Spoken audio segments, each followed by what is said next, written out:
ఈ పాపము ప్రారంభ యుగమా అనేది ఏదోను వనంలో ఆదాము అవ్వలు పండు తినది మొదలుకొని మోషే ధర్మశాస్త్రము అనగా 10 ఆజ్ఞల పనులు పుచ్చుకునేంత వరకు పాపము ప్రారంభ యుగం అంటారు దాన్ని. అక్కడి నుంచి 4వది ధర్మశాస్త్ర యుగం. ఈ ధర్మశాస్త్ర యుగంలో చాలా ప్రాముఖ్యమైనది ఏంటంటే 10 ఆజ్ఞల పలకలు తీసుకున్నాడు. మనకి ఇక్కడున్న సేవకులు కూడా వచ్చింద క్వశ్చన్, మనకి ధర్మశాస్త్రం 1 2? మనకున్న ధర్మశాస్త్రాలు 1 2? చెప్పాలా? మనకున్న ధర్మశాస్త్రాలు 1 2?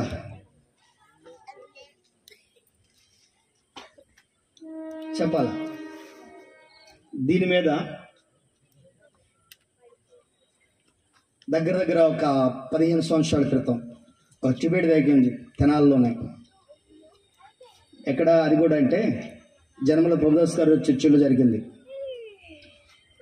దానిలో వన్ ఆఫ్ ది పర్సన్ నేను, ఇంక ఆయన వచ్చాడు. వెస్ట్ గోదావరి నుంచి సాధు గారు ఒక ఆయన వచ్చాడు. బాబీ గారికి బాగా పరిచయం ఆయన, వాళ్ళ దగ్గరకు వస్తూ ఉంటాడు. దాని మీద జరిగింది. ధర్మశాస్త్రాలు మనకెన్ని చాలామంది ఏమంటారంటే ధర్మశాస్త్రం కొట్టివేయబడింది అంటారు. ధర్మశాస్త్రాలు ప్రభు చేత మీద మరోసారి పంచుకుంటాను. దాంట్లో టూకి ఒక మాట 2 ధర్మశాస్త్రాలు ఉన్నాయి. ఒకటి 10 ఆజ్ఞల పలకలు ఒక ధర్మశాస్త్రము, రెండవది మోషే ద్వారా దేవుడు రాయించిన ధర్మశాస్త్రం. మోషే ద్వారా రాయించిన ధర్మశాస్త్రాన్ని మందస్సాన్ని పక్కన పెట్టించాడు. మీరు ద్వితీయోపదేశకాండము 30 అధ్యాయం నుంచి చదువుకోండి. మందస్సం ప్రక్కన ఉంటుంది మోషే రాసిన ధర్మశాస్త్రం. మోషే తన సొంతంగా ధర్మశాస్త్రం రాయడం ముగించిన తర్వాత అని రాబడింది. మరలా మీరు దానియేలు గ్రంథంలో మీరు వెళ్ళి చూసినట్టయితే 9వ అధ్యాయంలోకి వెళ్ళి చూసినట్టయితే అక్కడ నీ ధర్మశాస్త్రమును అతిక్రమించి మోషే ధర్మశాస్త్రం ముందు రాయబడి ఉన్న తెగుళ్ళన్నీ మా పైన ఎక్కడున్నది? పత్రం మీద రాయబడిన చేరాతను. దేని మీద రాయబడింది? పత్రం మీద రాసింది ఎవరు? మోషే. పలకల మీద రాసింది ఎవరు? దేవుడు. బాగా గుర్తుపెట్టుకోండి. ఏ రాతను దృష్టి చేశాడు? మోషే ధర్మశాస్త్రంలో ఏముంది? పంటికి పన్ను, కంటికి కన్ను, కాలు, చెయ్యికి చెయ్యి. అది మోషే ధర్మశాస్త్రం. అవి ఎలా ఉన్నాయి? భారంగా ఉన్నాయి. అందుకని ఆ భారంగా ఉన్న వాటిని తీసివేస్తాడు, వాటిని తుడిచివేస్తాడు. అందుకనే మరలా మీరు అనుకోవచ్చు ధర్మశాస్త్రం అంటే 10 ఆజ్ఞల గురించి చెప్తాడు కదా, ఆజ్ఞలు కొట్టేశాడు అంటాడు. ఏ ఆజ్ఞలు కొట్టవేశాడంటే ఈ మోషే ద్వారా రాయబడిన ఆజ్ఞలు కొట్టవేశాడు, కానీ 10 ఆజ్ఞలు కొట్టేలా. ఈ 10 ఆజ్ఞల గురించి స్పష్టంగా బైబిల్లో చెప్తాడు. ప్రభుత్వం మీద మరొకసారి దాని గురించి పంచుకుందాం. మనము టాపిక్ మార్చుకోవద్దు. ధర్మశాస్త్ర యుగం అనగా ఎప్పుడైతే దేవుడు 10 ఆజ్ఞల పలకలు మోషేకి ఇచ్చాడో ఇవ్వబడింది మొదలుకొని యేసు క్రీస్తు ప్రభువారు పుట్టుక వరకు ఈ ధర్మశాస్త్ర యుగం అనేది జరిగింది. ఇప్పుడు 4 యుగాలు గమనించండి. 5వ యుగాన్ని మనం చూసినట్టే యేసుక్రీస్తు యుగం. 5వ యుగం ఎవరిది? యేసుక్రీస్తు. అంటే యేసుక్రీస్తు ప్రభువారు పుట్టుక నుంచి ఆయన మరణము వరకు ఉండేది. ఆయన మరణము వరకు, ఆయన పుట్టుక నుంచి ఆయన మరణం వరకు ఉండే యుగాన్ని ఏమన్నారంటే కాలాన్ని యేసుక్రీస్తు ప్రభువారి యుగము అన్నారు. దాన్ని గమనించండి. ఆయన తర్వాత చనిపోయిన తర్వాత 6వ యుగాన్ని పరిశుద్ధాత్మ యుగం లేకుండా సంఘ యుగం అన్నారు. ఇప్పుడు మనం ప్రస్తుతం ఉన్న యుగం ఏదంటే సంఘ యుగం. దీన్ని కృపాకాలము అంటారు. దీన్ని ఏమన్నారు? కృపాకాలము అన్నారు. గమనించండి, చరిత్ర చెప్తుంది ఇది కృపాకాలం అని. అంటే ఎప్పటి నుంచి అంటే యేసుక్రీస్తు ప్రభువారు ఆరోహణమైంది మొదలుకొని క్రీస్తు 2వ రాకడ వరకు ఉండే దాన్ని ఏమన్నారు అంటే దీనిని సంఘ యుగము అన్నారు. ఏ యుగం ఇది? సంఘ యుగం ఇది. గమనించండి. 7వదిగా ఎలాంటి యుగం అంటే క్రొత్త ఆకాశం క్రొత్త భూమి యుగం. అంటే 1000 ఏండ్ల పరిపాలన యుగం. 1000 ఏండ్ల పరిపాలన యుగం. ఈ యుగము ఎప్పటి నుంచి ఎప్పటి వరకు ఉంటుందంటే ఈ యుగం అనేది యుగ సమాప్తి అనగా ఈ భూమి అంతరించిపోయిన తర్వాత క్రొత్త ఆకాశం క్రొత్త భూమి భూలోకం ఈ భూమి మీదకి వచ్చిన తర్వాత అంతరించిపోయిన ఈ ప్రాంతం మీద మరలా క్రొత్త భూమి క్రొత్త ఆకాశం వచ్చిన తర్వాత అర్మగిద్దోన్ అనే యుద్ధం జరుగుతుంది. అప్పటి వరకు ఉంటుంది ఈ యుగం. 1000 ఏండ్ల పరిపాలన యుగం. చాలా మంది అంటారు అర్మగిద్దోన్ అనే యుద్ధము సంఘం ఎత్తముడు బూటే జరిగింది అనేది చెప్తారు చాలా మంది. కానీ దానికి ఒక రీజన్ కానీ దానికి ఒక విధానాలు కానీ తెలియచారు. కానీ ప్రభుత్వం మీద మరొకసారి అర్మగిద్దోన్ యుద్ధం అనేది టాపిక్ చాలా పెద్దది. ఆ యొక్క అర్మగిద్దోను యుద్ధం అసలు ఏ ప్రదేశం జరిగింది అంటే, ఇప్పుడు యెరూషలేములో ఇశ్రాయేల్ కంట్రీలో పలానా ప్రాంతం ఉంది, ఈ ప్రదేశంలోనే జరిగింది, బైబిల్లో రాయబడి ఉంది. దీని పేరే హర్ర అనే ఒక పర్వతం, ఇది ఈ హర్ర అనే పర్వతం దగ్గర ఇక్కడ యుద్ధం జరిగింది అని చెప్పేసి చాలా మంది యూట్యూబ్ లో హల్చల్ చేస్తా ఉన్నారు. కానీ అసలు ఈ భూమి మనుగడే ఉండదు భూమి మీద, బాగా గుర్తుపెట్టుకోండి. ఎందుకంటే ఆయన రాకడలో జరిగే సంభవాలు ఒక మాట చదవండి. మీకు పరిశుద్ధ లేఖన గ్రంథంలో పేతురు రాసిన 2 పత్రిక 3:10. అయితే ప్రభు దినము దొంగ వచ్చినట్లు వచ్చును, ఆ దినము ఆకాశములు గతించిపోవును, పంచభూతములు ఎక్కడమైన వేండ్రంతో లయమైపోవును, భూమియు దాని మీద ఉన్న కృత్యములన్నీ కాలిపోవును. ఇవన్నీ అట్లు లయమైపోవుని గనక ఆకాశములు రవులుకొని లయమైపోవునట్లు పంచభూతములు మహావేంద్రముతో కడిగిపోవునొచ్చు దేవుని దినపు రాకడ కొరకు కనిపెట్టుకుని దాని ఆశతో అపేక్షించడం. అంటే భూమి మొత్తం పంచభూతాలంటే అర్థం ఏంటి? గాలి, నీరు, నిప్పు, భూమి, ఆకాశం, ఇవన్నీ ఏమైపోతాయంట? మరి యుద్ధం ఎప్పుడు జరిగింది? ధర్మయుద్ధం యుద్ధం అలా భూమి ఉండకపోతే మరలా ఎక్కడ జరిగిద్దా? అక్కడికి జరిగిద్దా మరలాడ? ఒకసారి అర్థం చేసుకోండి. దేవుని లేఖనం చాలా స్పష్టమైందండి. దేవుని సన్నిధిలో ఎవరో ఏదో చెప్పారు అన్నట్టుగా కాదు, చాలా చాలా విషయాలు ఉన్నాయి, మనం గ్రహించాలి. గమనించండి, లేఖన గ్రంథము, ధర్మశాస్త్ర గ్రంథం ఈ రీతిగా చెప్తుంది.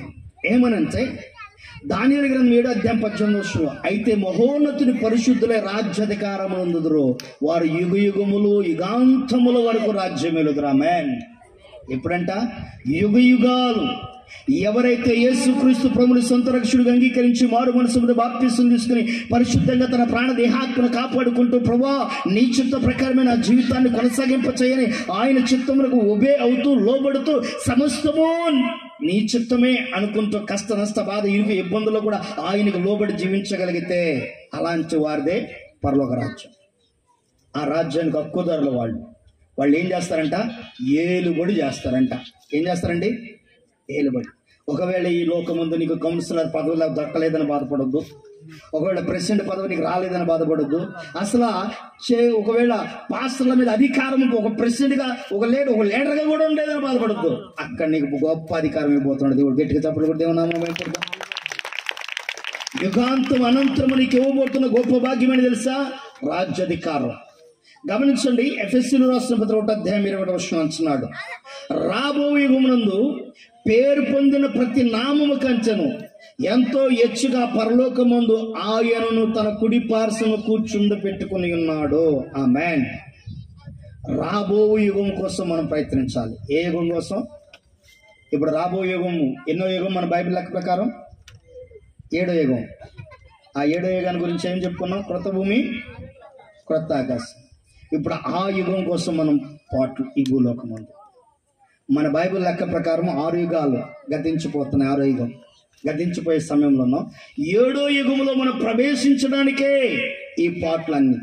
ఆ యుగములో ఉండటానికే, పేరుకాంచిన గొప్ప దేవాతి దేవునితో కలిసి ఉండడానికే ఈ భూలోకమంలో మనం చేయవలసిన ప్రయత్నాలు, పాటలు. గమనించండి, ఎందుకంటే ఆయన నామాన్ని ఎప్పుడైతే మనం గణపరచడం ప్రారంభిస్తామో, ఆయన నామాన్ని ఎప్పుడైతే మనం స్తుతించడం ప్రారంభిస్తామో, అద్భుతం దేవుడు మన జీవితాలు జరిగిస్తాడు. అద్భుతం జరిగిస్తాడు మన జీవితాల్లో. గమనించండి, ఈ యుగాంతం గురించిన విషయంలో మధ్యలో మరలి ఇది ఎందుకు వచ్చిందండి అని మీరు అనుకోవచ్చు. చాలా వరకు భారతదేశం మొత్తం ఈ నెంబర్ బాగా చూడవుతుంది. భారతదేశమే కదా, ప్రపంచ దేశాల మొత్తం ఎన్నో సంవత్సరం? 300, 200, 2032 ఇది బాగా చూడవుతుంది. ఎందుకంటే ఒక ఉలక వచ్చి భూమి నుండి కొనిది భూమి మొత్తం సర్వనాశనం అయిపోద్ది. అంతే. ఎలాంటి ఉలక అంటే అది 500 అణుబాంబులతో సమానం అంట. ఉలక ఎలాంటితో సమానం అంట? 500 అణుబాంబులతో సమానం అంట. గమనించండి, ఈరోజుపై వేసిన దానికంటే భయంకరమైంది, మీద వేసిన అణుబాంబు కంటే భయంకరం, దానికంటే 500 అణుబాంబులతో సమానం అంటే ప్రపంచమే మాత్రము ఉండడానికి వీల్లేదంట. అంత భయంకరమైన ఉడక రాబోతుంది. అయితే డేంజర్లో మొట్టమొదటిగా భారతదేశం ఉందని చెప్పేసి చరిత్రకారులు చెప్తా ఉన్నారు. భారతదేశంలో నువ్వు ఉంటే జాగ్రత్త పడు ప్రభు రాకడకు. ఎందుకంటే ఈ రాకడలో మనము సరైన విధానంగా ఆత్మ సంబంధమైన విషయాల వైపు మనసు పెట్టకపోతే యుగ సమాప్తిని గురించిన విషయాలు తెలియవు. అసలు యుగ సమాప్తి గురించిన సూచనలు బైబిల్ ఏం చెప్తున్నాడు, ఇప్పుడు ఏమి నెరవేరినాయి, ఏమి నెరవేరాలి, బైబిల్లో ఎన్ని నెరవేరాయి, యుగ సమాప్తికి సంబంధించిన సూచనలు ఎన్ని విషయాలు నెరవేరాయి అనే విషయాలను పచ్చిరగా కొంచెం మనం జ్ఞాపకం చేసుకున్నాం. గమనించండి. మొట్టమొదటిగా లూకాసు సువార్త 18వ వచనంలో దేవుడు అంటున్నాడు కదా, ఏమంటున్నాడు? మోసపోకుండా చూచుకోండి, మీరు మోసపోకుండా చూచుకునండి. లూకాసు సువార్త మొట్టమొదటిగా యుగ సమాప్తి అవటానికి ముందు జరిగే సంభవం ఏంటంటే మోసపోవటం. గమనించండి. ఇప్పటి వరకు మీరు తెలుసుకున్న విధానం అంతా ఒక ఎత్తు, ఇప్పుడు అచ్చంగా బైబిల్లోకి వెళ్తున్నాం. ఇంతకు మునుపు దేనిలోకి వెళ్ళొచ్చాం? ఎక్కడికి వెళ్ళొచ్చాం? అమెరికాకి, రష్యాకి, ఇంకా ఏ దేశాలకు వెళ్ళొచ్చామా? గమనించండి. ఇంతకు మునుపు అంతా చరిత్రలోకి వెళ్ళాము, వేదాల్లోకి వెళ్ళాము, ఉపనిషత్తుల్లోకి వెళ్ళాము, అనేక మత గ్రంథాల్లోకి వెళ్ళాము, అనేక మంది కాలజ్ఞానులు వారు చెప్పిన మాటల్లోకి వెళ్ళాము. కానీ ఇప్పుడు వాస్తవికమైన విషయం, మనం ఆరాధించే దేవాది దేవుడు తెలియజేస్తున్న గొప్ప మర్మాలు తెలుసుకోబోతున్న విషయాలు. మోసము అనేది ఎప్పుడు ప్రారంభించబడిందంటే చాలా మంది అంటారు యేసుక్రీస్తు ప్రభువు చెప్పాడు. కానీ ఈ మోసం అనేది ఎప్పుడు ప్రారంభించబడింది? ఆదిమ కాలంలోనే ప్రారంభించబడింది. ఆదిమ కాలం 3:13 అవేమంటుంది? ఆ సర్పమును మోసపుచ్చినందున ఏం చేస్తుందంట? సర్పము మోసపుచ్చింది. అంటే ఆదిమ కాలంలోనే మోసం ప్రారంభించబడింది. ఈ రోజున క్రైస్తవ్యంలో ఉన్న ఒక మోసం ఏంటంటే, మీరు ఆ పక్కన చూస్తూ ఉన్నారు కదా ఒక బొమ్మ, ఒక చేతిలోనో కంకి, ఒక చేతిలోనేమో సిలువ, దానిపైన పావురం, నాలుకేమో నోటి నుంచి కిందకి భూమి మీద గాలాడుతూ ఉంది. పక్కన గొర్రెపిల్ల ఉంది, దానికి అడ్డంగా ఒక సిలువ ఉంది. కానీ గొర్రెపిల్ల తలకాయ మాత్రం పాము పడిగా ఇప్పుంది. అర్థమైందండి? కనబడుతుందా మీకు? ఇది ఒక సింబల్. ప్రారంభ దినాల్లో మీ అందరికీ తెలుసు, క్రైస్తవ్యం ప్రారంభ దినాల్లో ఒక సంస్థ బయటకు వచ్చింది. ఆ సంస్థ యొక్క సింబల్ అది. ఏది? ప్రారంభ దినాల్లో ఉన్న సంస్థ పేరు ఏంటి తెలుసా? చెప్పాలా?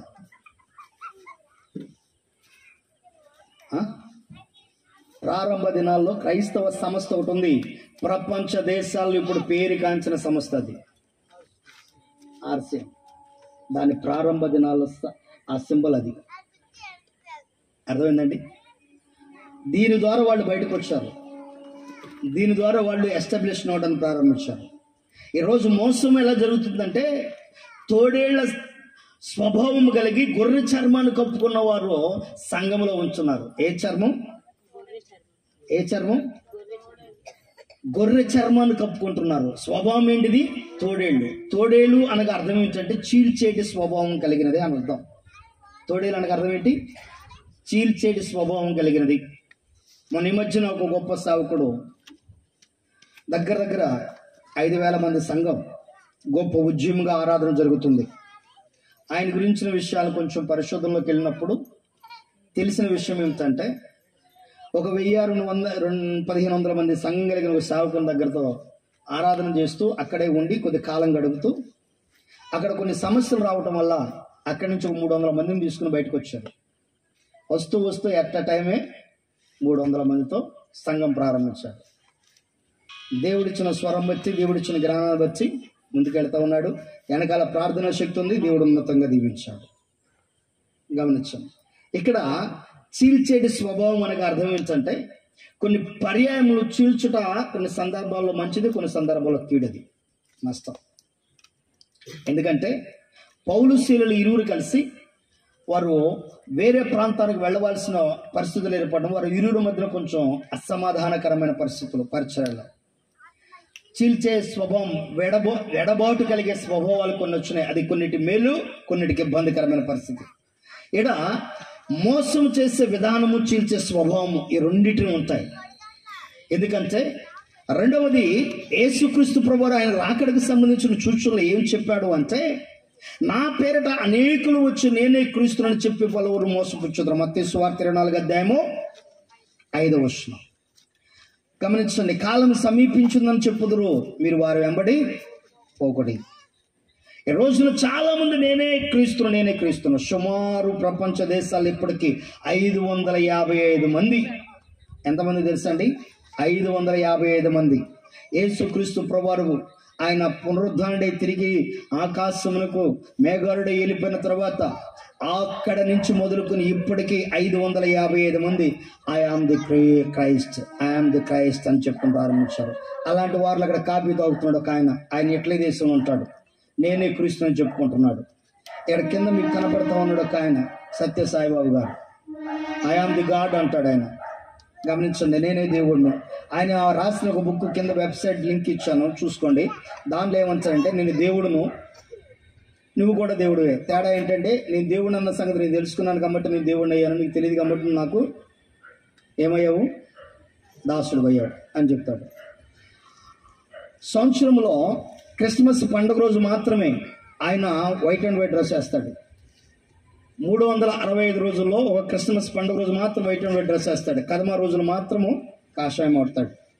ఆ ఒక్కరోజు మాత్రమే యేసుక్రీస్తు ప్రభువు గురించి ప్రచారం చేస్తాడు. ఒకరోజు ఒక అద్భుతం జరిగింది, ఆయన ఒక అద్భుతం చేస్తాడు. ఏమిటో తెలుసా? ఎట్ అ టైము 5 దేశాల్లో క్రిస్మస్ పండుగ రోజు కనబడ్డాడు ఆయన. ఎట్ అ టైము ఒకే టయానికి 5 దేశాల్లో క్రిస్మస్ పండుగ రోజు కనబడ్డాడు. అదేంటో మీరే గ్రహించుకొని మీరే అర్థం చేసుకోలేక. కానీ గమనించండి, ఎందుకంటే ఆయన అన్నాడు నేనే క్రీస్తు అవతారాన్ని అని చెప్పుకుంటూ వచ్చాడు. కొన్నిసార్లు ఆయన బోధనలే ప్రజలకు ఎక్కువ శాతం బోధించాడు. మీరు యూట్యూబ్లో కూడా చూసుకోవచ్చు.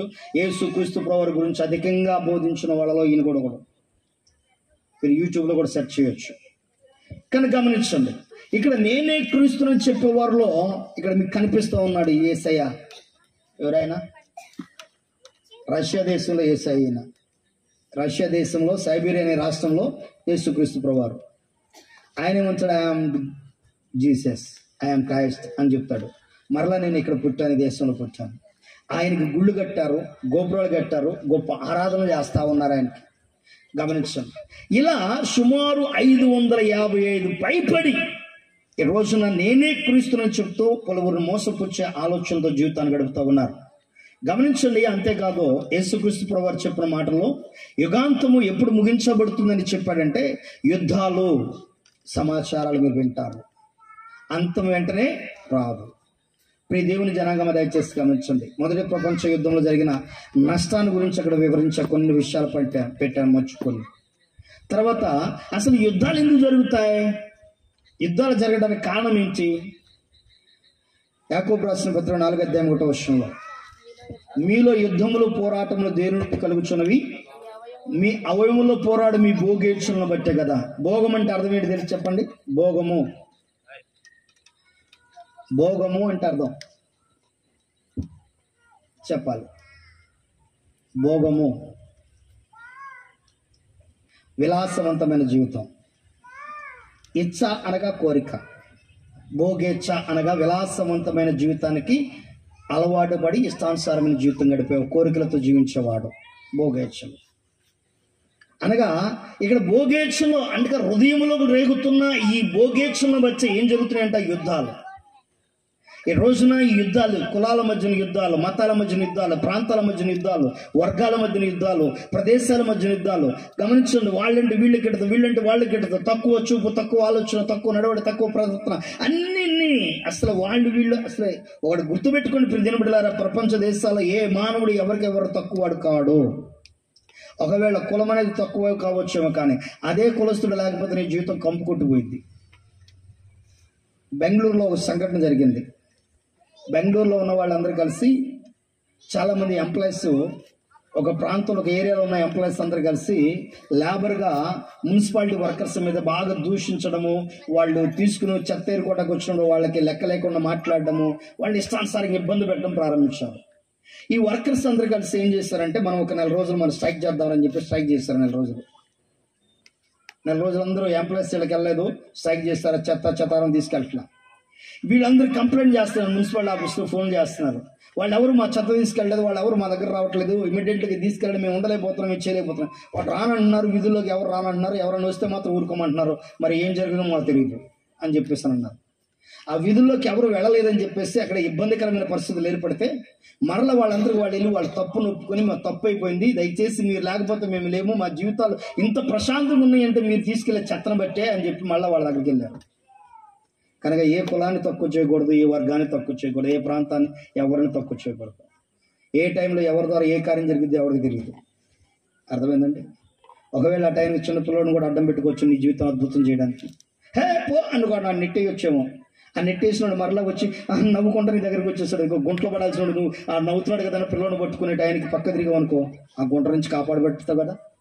కనుక దయచేసి ఎవరిని తక్కువ చేయొద్దు, ఎవరిని. ఎందుకంటే నీ భోగేచ్ఛలు ఉన్నాయే, నీ ఇచ్చక కోరికలు ఉన్నాయే, అవి చాలా ప్రమాదకరం, హానికరం. అవి వాటిని ఎంత కంట్రోల్ చేసుకుని అంత బాగుంటావు. యుద్ధాలు అంతవరకే జరుగుతాయి. మరొక మాట, బైబిల్ లేఖన గ్రంథంలో క్రీస్తు రాకడలో యుగ సమాప్తి జరగాలి అంటే ఏం జరగాలని ప్రభు సెలవిస్తున్నాడు? జనం మీదకి జనము, రాజ్యం మీదకి రాజ్యం లేచును. గమనించండి, అక్కడ ఆంధ్రప్రదేశ్ విడిపోవటం చూస్తూ ఉన్నారు. ప్రభుత్వం అయితే 2026 భారతదేశం రెండు ముక్కలా పోయే పరిస్థితి ఏర్పడుతుంది. 2026 ఆ పరిస్థితి కూడా రాబోతుంది అనుకుంటున్న. భారతదేశము రెండు ముక్కలయ్యే పరిస్థితి రాబోతుంది. గమనించండి, ఉత్తర భారతదేశం, దక్షిణ భారతదేశం ఆల్రెడీ దీనికి ఎప్పుడో బీజం వేశారు పెద్దలు. ఆ బీజం వేయబడిన బీజాన్ని దాన్ని కొంతమంది అణిచేశారు, మరలా కొంతమంది బీజం వేశారు. దానిలో తెలంగాణ ఆయన మంచిగా బీజం వేశాడు లాస్ట్ టైము. ఇప్పుడు అది నీరు కట్టి తోటలాగా ఫలించే తోటలాగా మారి అసలు సెంటర్లోనే ఎసరు పెట్టారు వాళ్ళు. పరిస్థితులు మారిపోతున్నాయి. గమనించండి, ఎంపీ సీట్ల దగ్గర గొడవలు వచ్చేస్తున్నాయి, సమస్యలు ఎదుగుతూ ఉన్నాయి. కనుక ఇక్కడ దేశాలు విడిపోతున్నాయి, ప్రజలు విడిపోతున్నారు, కులాలు విడిపోతున్నారు. ఇంట్లోనే బాగా గుర్తుపెట్టుకోండి, ఇద్దరు అన్నదమ్ములు ఉంటే ఒక అన్న గొప్పగా ఉంటే మరొక అన్న తక్కువగా ఉంటే వాళ్ళు ఓరలేకపోతున్నారు. జనం మీదకి జనము హోరెత్తిపోతున్నారు. ఇప్పుడు దేని బిడ్డారా మీరు ఎక్కడ చూస్తున్నారు కదా, 2011 సంవత్సరం మే నెల 24వ తారీఖున జోపులి అనే ఒక ప్రాంతము భయంకరమైన బాంబులు దాడికి గురైపోయి ఆ ప్రాంతంలో దగ్గర 50,000 మంది నివసించే ఆ ప్రదేశం అంతా అలా భయంకరమైన ప్రదేశంగా మారిపోయింది. అంతేకాదండి, ఎంత భయంకరమైన పరిస్థితులు వచ్చింది తెలుసా? చూస్తూ ఉన్నారు, ఆఫ్రికా దేశంలో భయంకరంగా దగ్గర 1,000 మంది పైన క్రీస్తును నమ్మారని, ఆరాధిస్తున్నారని చేతులకు కాళ్ళకు తాళ్ళతో కట్టేసి వారి పైన పెట్రోల్ పోసి నిర్దాక్షిణ్యంగా తగలబెట్టేశారు. గమనించండి, ఈరోజు ప్రపంచ దేశాలు అనేక మందిని ప్రభువు నమ్మారని అనేక మందిని గొంతుకాలకు వస్తున్నారు, ప్రాణాలు తీసేస్తున్నారు, గాయపరుస్తున్నారు, చర్చిలు తగలబెట్టేస్తున్నారు, అనేక రీతులుగా బాధపడుతున్నారు. కారణం ఏంటంటే రాకడకు అదే సమీపంగా మనం ఉన్నాం. అది గుర్తుపెట్టుకోండి. క్రీస్తు రాకడికి అదే సమీపంగా నీ జీవితం ఉంది, నా జీవితం ఉంది. కనుక రాకడికి అదే సమీపంగా ఉన్న మన జీవితాలు ఆశ్చర్యకరంగా ఉండాలంటే ప్రభువును సొంత రక్షగా అంగీకరించు. కష్టమో నష్టమో దేని బిడ్డలారా మనస్ఫూర్తిగా దండం పెట్టి చెప్తున్నా, మనం చస్తే తీసుకుపోయే ఏమీ లేవు. అర్థమైందా?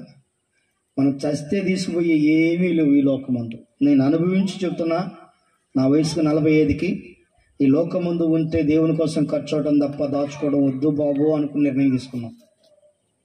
ఉంటే రూపాయి దేవుని కోసం ఖర్చు పెట్టాలా, దాచుకోవడానికి అవసరం లేదు. ఎందుకంటే ఒకవేళ మొన్న ఈ మధ్యన ఒక ఆయన నన్ను క్వశ్చన్ వేశాడు, పాస్టర్ గారు నీకంటే వెనక మళ్ళీ రూపాయి దాచుకోపోతే అర్ధదాన్ని హాస్పిటల్కి వెళ్తే ఏం చేస్తారండి? ఆయుషిత్తే ప్రభు ఆయుషిత్తే బ్రతుకుతాం, లేదు నీలాంటి ఉండని పంపిస్తే బ్రతుకుతాం, లేదు అంతటితో పోవాలని స్తోత్రం అనుకుంటా, అంతే. అంతకుమంది చేయగలిగేది లేదు. ఒకవేళ అది దాచారనుకు ఇప్పుడు నాదేమా ఏంటి? ఆ రూపాయి ఉందనుకు ఇప్పుడు నాదేమా ఎలా ఉండి చెప్పండి? 2 లక్షలు పెడతా, 5 లక్షలు పెడతా, 10 లక్షలు పెడతా, ఆగండి వెనకాల అంటే ఇప్పుడు ఈ దేవుడు ఏమి వేయడు? దేవుడు ఎటు వెళ్ళాడు? అర్థమైందండి? పౌలు గారు ఆది అపోస్తులు వారి సమస్తాన్ని విడిచిపెట్టి ఎందుకు వెంబడించారా ప్రభువునన్న విషయాన్ని దానికోసం పరిశోధన పెట్టినప్పుడు నా మనసుకు అనిపించింది, వాళ్ళు పెంటతో సమానంగా ఎంచుకున్న దాన్ని మనమో నెత్తి మీద పెట్టుకుంటాం తెచ్చుకుని. ఇది లేకపోతే జీవితం లేదయ్యా, ఇది లేకపోతే సమాజంలో గౌరవం లేదయ్యా, పేరు ప్రఖ్యాతలు లేవయ్యా అని దాన్ని నెత్తి మీద పెట్టుకుంటాం. అర్థమైందండి? వాళ్ళేమో చే అని ఎంచుకున్నారండి దాన్ని. ప్రభు కోసం ఖర్చు అవడం తప్ప చేయగలిగేది ఏదీ లేదండి. కానీ గమనించండి, దేవుని వాక్యంలో దేవుడు చెప్తున్న మార్చాలి. ఆయన యుగ సమాప్తికి ఎలాంటి విషయాలు జరుగుతాయి అన్నాయంటే అక్కడక్కడ గొప్ప భూకంపాలు కలుగును. భయంకరమైన భూకంపాలు ఎక్కువ శాతము 2010వ సంవత్సరం నుంచి ఎక్కువ శాతం భూకంపాలు జరిగిన ప్రదేశాలు ఏమైనా ఉన్నాయంటే గమనించండి. ఇయర్ ఉందంటే అది 2013 సంవత్సరం. మీకు పెట్టలేదు లిస్టు. 2013 సంవత్సరం అత్యధికంగా భూకంపాలు వచ్చిన సంవత్సరం అండి.